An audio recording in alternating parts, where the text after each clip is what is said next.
అన్న నమస్తే, మీ పేరు? ఆంజనేయులు. ఏం చేస్తారన్న? ఆటో డ్రైవర్ని. ఏం చెప్తారన్న మరి ఈ రోజున ప్రశ్న రావణ్ని అరెస్ట్ చేసిన తరుణంలో ఇటు వైసీపీ నాయకులందరూ మాట్లాడుతున్నారు. గతంలో పవన్ కళ్యాణ్ చేసిన వ్యాఖ్యల్ని తిప్పి ప్రశ్న రావణ్ మాట్లాడారు, కానీ దానిలో తప్పేంటి అని చెప్పి కూడా వైసీపీ నాయకులు మాట్లాడుతున్నారు. అసలు దాని మీద మీ ఉద్దేశం ఏంటి అసలు? పవన్ కళ్యాణ్ వ్యాఖ్యలనే తిప్పి మాట్లాడాను అంటాం. పవన్ కళ్యాణ్ ఎందుకు మాట్లాడాడు? పవన్ కళ్యాణ్ని వాళ్ళు చాలా దారుణంగా దుర్భాషలాడారు. వాళ్ళకు ఆయన పెళ్ళిళ్ళ విషయాలు కానీ వాళ్ళ కుటుంబ విషయాలు కానీ మాట్లాడటం, అతను ప్యాకేజీ స్టార్ అనడం, ఇలాగా వైసీపీ వాళ్ళు ఆయన టార్గెట్ చేసి చాలా దారుణంగా ఆయన్ని వ్యక్తిగతంగా హననం చేశారు. దానికి ఆయన ప్రతిస్పందిస్తూ అలా మాట్లాడాడు. ఇప్పుడు నువ్వు ప్రశ్నిస్తున్నాను అంటున్నాడు, రావణ్ ప్రశ్నిస్తున్నానని చెప్తున్నాడు. ప్రశ్నిస్తున్నానంటే పవన్ కళ్యాణ్ చేసే విధి విధానాలను ప్రశ్నించాలి. ఆయన డిప్యూటీ ముఖ్యమంత్రిగా ఉన్నాడు. నువ్వు ఏం పని చేస్తున్నావు, ఈ పని చేస్తున్నాను, ఈ పని చేయలేదని విమర్శించాలి. అంతేగాని ఆయన ఇప్పుడు నన్ను ఒకరు తిడతారండి, తిడితే నేను దానికి ఎవరైనా ఇవాళ చీము నెత్తురున్న వాళ్ళమే కదా ప్రతిస్పందిస్తాం. అలాగా ఆయన అనేక రకాలుగా ఒక ముఖ్యమంత్రి స్థాయిలో ఉన్న వ్యక్తి కూడా ఆ రోజు చాలా మూడు పెళ్ళిళ్ళు అన్నాడు, ప్యాకేజీ స్టార్ అన్నాడు. దానికి ఆయన ఆ రోజు కౌంటర్ ఇచ్చాడు. అంతేగాని ఆయన వ్యక్తిగతంగా ఎవరిని తిట్టలేదు. ఇప్పుడు పవన్ కళ్యాణ్ అన్నోళ్ళని అన్నాడు కానీ వేరే వాళ్ళని ఎవరిని అనలేదు. కానీ రావణ్ ఈరోజు వ్యక్తిగత ఎజెండా ఒకటి పెట్టుకొని ఆయన చాలా దారుణంగా మాట్లాడటం జరిగింది. పవన్ కళ్యాణ్కి ఈయనకి ఏమన్నా వ్యక్తిగత ఏమి లేవు కదా, కానీ పవన్ కళ్యాణ్ని వ్యక్తిగతంగా విమర్శించాడు. ఈరోజు ప్రజలందరికీ తెలుస్తుంది, చూస్తున్నాము, అందరికీ తెలుసు. గతంలో ఇదే రావణ మీద చాలా ఎలిగేషన్స్ కూడా వచ్చినాయి. హిందూ సనాతన ధర్మం పట్ల చాలా విధంగా వ్యత్యాసంగా మాట్లాడని చెప్పి, హీనంగా మాట్లాడని చెప్పి కూడా చాలా ఉన్నాయి. ఏంటన్నా దాని మీద? అవును, అది రీసెంట్గా మేము కూడా వీడియోలు చూసాము, అంతకుముందు చూడలేదు. ఈ రీసెంట్ చూసాం. చాలా దారుణంగా ద్రౌపదిని అవమానించాడు, రాముడిని అవమానించారు, ఇలా అని చాలా దారుణంగా చేశారు. అప్పుడే కేసులు పెట్టారు.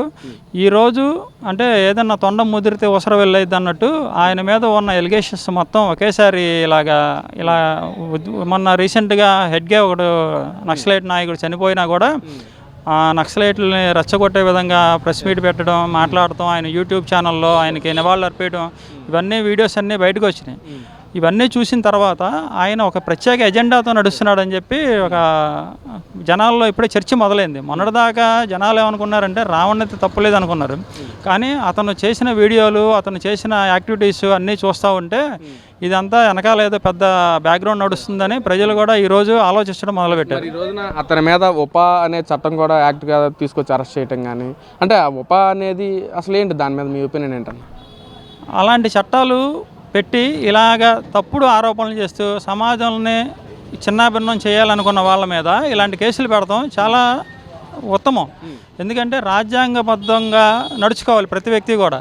ఇప్పుడు అలా కాకుండా ఈయన ఏం చేస్తున్నాడంటే ఒక వ్యక్తిగత ఎజెండాతోటి ఒక హిందూ సమాజం మీద దాడులు జరిగే విధంగా, హిందువులను రెచ్చగొట్టే విధంగా మాట్లాడాడు. నెక్స్ట్ సమాజానికి కేంద్ర ప్రభుత్వం ఏం చేసింది, నక్సలైట్లని ఆయన దేశంగా చేయాలని అమిత్ షా గారు చేశారు. కానీ ఈయన నక్సలైట్లను ప్రోత్సహించే విధంగా చేయడం, ఇలాంటి వీడియోస్ అన్నీ ఆయన చేయడం వల్ల అది మేము కూడా రీసెంట్గా చూడటం, ఇవన్నీ ఏంటంటే ఇతను చేసిన తప్పు కాబట్టి ఇతనికి చట్ట ప్రకారం శిక్ష పడాలనే ఉద్దేశంతో ఉన్నాం. మరి ఈ రోజున అదే అతన్ని ఒక కులానికి అంటగట్టడం కానీ, కులాల మతాల మధ్య విద్వేషాలు చేసేలాగా చేయటం కానీ అసలు ఏంటి, అసలు వైసీపీ నాయకులు చేస్తున్నారా లేక ఏదన్నా చేస్తున్నారని వచ్చాట? అది నాకు తెలిసి అతను ఇంత మటుకు పలానా కులం అనేది ఎవరో చెప్పలేదు. అతని పేరు తెలుసు కానీ కులం అనేది లేదు. కానీ ఇలాంటివన్నీ ఒక పాత ప్రభుత్వం వాళ్ళు ఆడిస్తున్న నాటకాలుగానే తెలుస్తున్నాయి. పోలీసులు అతన్ని ఇంట్రాగేషన్ చేస్తే అసలు ఆయన వెనకాల ఎవరున్నారు ఏంటి అనే విషయాలు మొత్తం బయటకు వస్తాయి. మొన్న జడా శ్రవణ్ కుమార్ కూడా ఆయన ఒక ప్రముఖ న్యాయవాది, నేను జడ్జిని అని చెప్పుకుంటాడు, రిటైర్డ్ జడ్జిని అని చెప్పుకుంటాడు. ఆయన కూడా రాజ్యాంగ విరుద్ధంగానే ప్రవర్తిస్తున్నాడు. ఎందుకంటే ఆయన ఎలక్షన్ అఫిడవిట్లో నా ఆస్తులు ఎంత అని చెప్పాడు, కానీ మన రీసెంట్గా ఒక వీడియోలో 25 కోట్ల రూపాయలు నేను ఖర్చు పెట్టానని చెప్పాడు.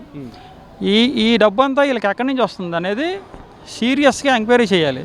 ఒక కమిషన్ వేసి ఎంక్వైరీ చేస్తే ఇలాంటి వాళ్ళందరినీ ఆదిలోనే పట్టుకుంటే రాష్ట్రం ప్రశాంతంగా ఉంటుంది. ఇవన్నీ ఏంటంటే ఇలాంటి అలజడులు సృష్టించి అమరావతి నిర్మాణం అడ్డుకోవాలని చెప్పి ప్రయత్నాలు జరుగుతున్నాయని మాకు అనిపిస్తుంది. అంటే ఇక్కడ ఏదైతే వైసీపీ నాయకులు మాట్లాడుతూ ఈ రోజున కావాలనే అతని మీద ఎలిగేషన్స్ చేస్తూ ఉన్నారు, కావాలని కక్ష సాధింపుగానే కేసులు పెడుతున్నారు అని చెప్పి మాట్లాడుతున్నారు వైసీపీ నాయకులు. ఏంటంటే నిజంగా ఆ విధంగా చేస్తున్నారా కూటమి ప్రభుత్వం? కావాలని చేస్తున్నారనడానికి ఆయన దగ్గర ఆధారాలు ఉన్నాయండి. ఇప్పుడు అతను పలానా ఇలా మాట్లాడాడని ఆధారాలు ఉన్నాయి. ఈరోజు వైసీపీ కూడా వెనకడిగేసింది. ఎందుకు వేసిందంటే సనాతన ధర్మాన్ని అవమానించాడని చెప్పి వాళ్ళు కూడా అర్థం చేసుకున్నారు. వాళ్ళు కూడా యూటర్న్ తీసుకున్నారు. మొన్న వాళ్ళ కుటుంబ సభ్యులు గన్నవరం వెళ్ళి జగన్మోహన్ రెడ్డి గారిని కలిస్తే ఆయన వాళ్ళని పట్టించుకోకుండా అవినాష్కి అప్పచెప్పేస్తే ఆయన కూడా వదిలేసి వెళ్ళిపోయారు. ఏంటంటే ఈ విషయంలో దూరితే వాళ్ళకు కూడా బ్యాడ్ నేమ్ వస్తుందని చెప్పి యూటర్న్ తీసుకోవడం జరిగింది. ఇవన్నీ మా కళ్ళ కట్టినట్టు రోజు యూట్యూబ్లో కానీ ఛానల్స్లో కానీ న్యూస్ ఛానల్స్ చూస్తూనే ఉన్నాము. ఈ వైసీపీ నాయకులందరూ చేసేవన్నీ అసత్య ఆరోపణలు చేస్తూ ఉంటారు.